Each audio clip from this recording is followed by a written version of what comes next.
আন্তর্জাতিক সর্বশেষ খবরে আপনাদের স্বাগতম। রাজধানীর শাহজালাল আন্তর্জাতিক বিমানবন্দরের কার্গো ভিলেজ কমপ্লেক্সে অগ্নিকাণ্ডের ঘটনায় রূপপুর পারমাণবিক বিদ্যুৎ কেন্দ্রের জন্য আনা বেশ কিছু বৈদ্যুতিক সরঞ্জাম পুড়ে গেছে। এসব সরঞ্জাম আজ রোববার কার্গো ভিলেজ থেকে খালাস হওয়ার কথা ছিল। গতকাল শনিবার বেলা 2:30টার দিকে শাহজালাল আন্তর্জাতিক বিমানবন্দরের কার্গো ভিলেজ কমপ্লেক্স ভবনে ভয়াবহ অগ্নিকাণ্ড ঘটে। আগুন নিয়ন্ত্রণে 13টি ফায়ার স্টেশনের 37টি ইউনিট, সেনাবাহিনী, নৌবাহিনী, বিমান বাহিনী ও বিজিবি কাজ করে। 7 ঘণ্টা পর আগুন নিয়ন্ত্রণে আসে। এর মধ্যে সেখানে থাকা পণ্য পুড়ে গেছে। কার্গো ভিলেজের যে অংশে আগুন লেগেছিল সেখানে আমদানি করা পণ্য রাখা হয়। জাতীয় নাগরিক পার্টির এনসিপি প্রতীক হিসেবে শাপলার বিকল্প কোনো কিছু ভাবছেন না বলে জানিয়েছেন দলটির দক্ষিণাঞ্চলের মুখ্য সংগঠক হাসনাত আব্দুল্লাহ। তিনি বলেছেন, শাপলা মার্কার জন্য তারা তাদের জায়গায় দিয়ে রয়েছেন।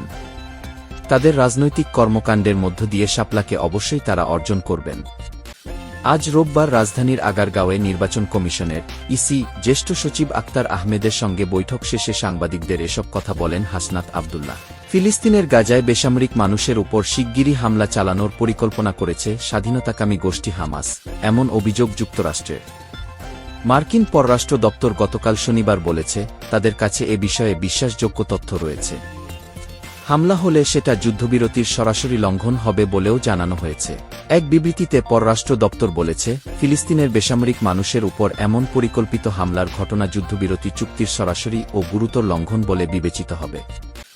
সেই সঙ্গে মধ্যস্থতা প্রচেষ্টার মাধ্যমে অর্জিত উল্লেখযোগ্য অগ্রগতিকে ক্ষতিগ্রস্ত করবে এটি। পররাষ্ট্র দপ্তর সতর্ক করে বলেছে, হামাস যদি এমন হামলা চালায় তবে গাজার মানুষকে রক্ষা ও যুদ্ধবিরতি চুক্তি টিকিয়ে রাখতে ব্যবস্থা নেওয়া হবে। প্রেসিডেন্ট ডোনাল্ড ট্রাম্পের অভিবাসন, শিক্ষা ও নিরাপত্তা নীতির বিরুদ্ধে যুক্তরাষ্ট্রের বহু শহরে গতকাল শনিবার নো কিংস শীর্ষক বিক্ষোভ সমাবেশ অনুষ্ঠিত হয়েছে। আয়োজকেরা বলেন, সারা দেশে 2600 এর বেশি জায়গায় এমন বিক্ষোভ হয়েছে বলে তারা মনে করছেন। দ্য গার্ডিয়ানের খবরে বলা হয়, এদিন যুক্তরাষ্ট্রের 50টি অঙ্গরাজ্যের সবগুলোতে ট্রাম্প প্রশাসনের বিরুদ্ধে এ বিক্ষোভ সমাবেশ হয়।